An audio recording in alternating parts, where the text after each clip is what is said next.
Bonjour à toutes et tous, j'espère que vous allez bien. Une victoire de Saint-Étienne, ça aide déjà à être en forme. Et en plus, il y a beaucoup de débats autour de cette rencontre contre Lille. On peut voir certains joueurs qui font débat, notamment un, Denis Sapia. Vous avez été nombreux à réagir en commentaire à propos de ce joueur. Déjà, je vous remercie pour tous vos commentaires. C'est toujours un plaisir de pouvoir les lire et débattre et échanger avec vous. Et je vais essayer de plus réagir à vos commentaires en vidéo, comme ça, parce que c'est très intéressant de pouvoir débattre, notamment après les matchs, quand il y a des noms comme ça qui reviennent, des faits de jeu, etc. Là, c'est Denis Sapia. Et en plus, vous n'êtes pas forcément d'accord entre vous. Et ce que je constate aussi, c'est que les médias, donc Le Progrès et l'équipe, ont donné une note complètement différente. 3 pour l'équipe concernant Denis Sapia, qui est le pire homme de Saint-Étienne, et 7 pour Le Progrès, qui en fait l'un des hommes forts, en tout cas, de l'ASS sur cette rencontre face à Lille. Donc il y a un débat qui est ouvert. Est-ce que le match de Denis Sapia a été bon ou est-ce qu'il n'a pas du tout été bon? Vraiment, il n'y a pas de juste milieu dans ces notes-là. Je vais vous donner mon avis. Ça reste mon avis personnel. Je vais peut-être totalement faux parce que voilà, j'analyse les choses comme je les vois. Je suis supporter comme vous. Donc on a tous un avis. C'est pas parce que je dis quelque chose que ce que vous avez dit, je dis que c'est pas vrai et que c'est pas possible. Non, au contraire, j'aime bien avoir l'avis de tout le monde parce que chacun a une part très importante, je trouve, dans l'analyse des rencontres et c'est toujours top de pouvoir débattre tous ensemble. Donc on va revenir sur le match de Denis Sapia. Juste avant de commencer, n'oubliez pas de vous abonner, de liker la vidéo. On se retrouve juste après le générique.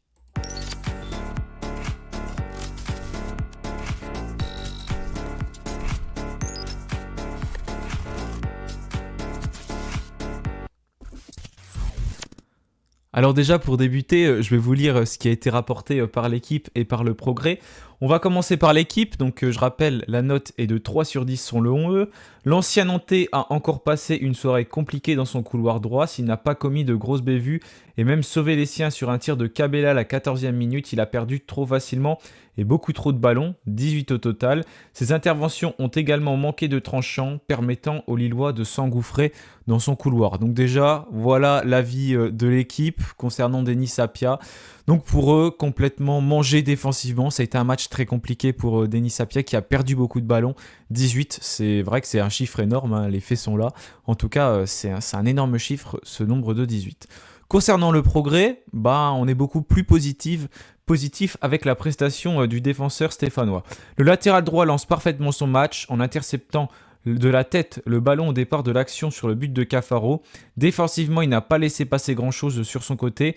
Autoritaire dans les duels et auteur de plusieurs retours salvateurs, à l'image de celui décisif devant Cabella dans la surface stéphanoise. Son retour en forme est une bonne nouvelle, alors que Masson sera absent pendant 2 mois. Voilà, concernant l'avis du Progrès, on voit complètement quelque chose de différent entre les deux médias et c'est vraiment bizarre de pouvoir constater que l'analyse est pas du tout la même. 3 pour l'équipe, 7 pour le Progrès.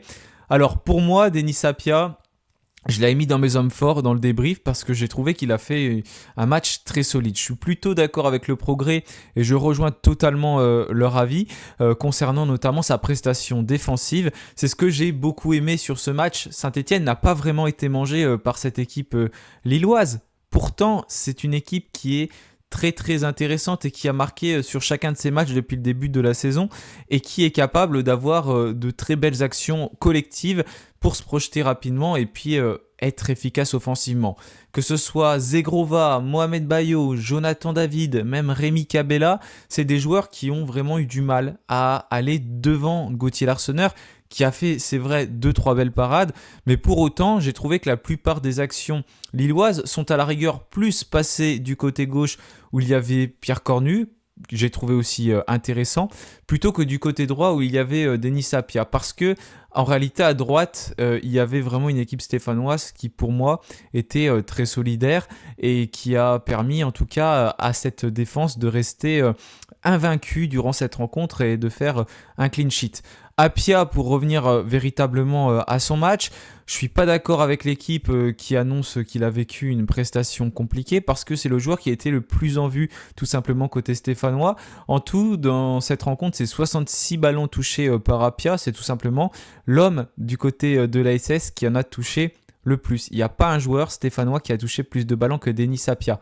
Donc déjà, ça montre que voilà, il a été pas mal trouvé par ses partenaires. C'est le joueur tout simplement un peu majeur lors de ce match en termes de ballons touchés, donc pour créer des actions, etc. C'est quelqu'un qui a beaucoup essayé aussi, notamment de servir Zuriko Davitashvili sur le côté droit. Vraiment, je comprends pas le sens de l'équipe quand ils disent que il a vraiment été dépassé sur ce match et que la prestation de Denis Apia a été compliquée parce que ce qu'on attend déjà de préférence d'un défenseur, c'est de savoir défendre, d'un latéral, c'est de savoir défendre, et c'est ce qu'il a réussi à faire sur ce match. Il n'y a pas beaucoup de fois, tout simplement, où les Lillois ont été vraiment réussites sur le côté des Denis Apia. C'est pareil, il a contré beaucoup de tirs, beaucoup de centres. C'est un joueur qui a été sur le porteur de balle, qui a défendu en avançant et qui n'a pas défendu en reculant comme il pouvait le faire par le passé. Par le passé récent, hein, il n'y a pas beaucoup de fois où vraiment dans ce match, les Lillois ont réussi à le mettre en difficulté. J'entends bien évidemment vos avis quand vous dites qu'il s'est fait dépasser parce que chacun a un avis différent, mais j'ai pas trouvé en tout cas sur ce match, je sais pas ce qui m'a sauté aux yeux. Ce qui m'a sauté aux yeux, c'était plutôt sa prestation défensive que j'ai trouvé solide, donc ce qui est totalement différent de ce qu'a pu écrire l'équipe. Maintenant, il va falloir continuer comme ça c'est évident parce que il y a d'autres matchs qui arrivent et comme l'a rappelé le Progrès, Masson sera absent peut-être 2 mois et du côté de Saint-Etienne, on n'a pas vraiment un très grand effectif sur ces postes de latéraux. On a bien entendu Cornu qui peut jouer à gauche et Apia à droite. Sinon, on a encore Léo Petro qui n'est pas parti. Il aurait pu partir dans les dernières heures du mercato. Non, même après le mercato, je crois. Il aurait pu partir. Finalement, ça n'a pas été le cas.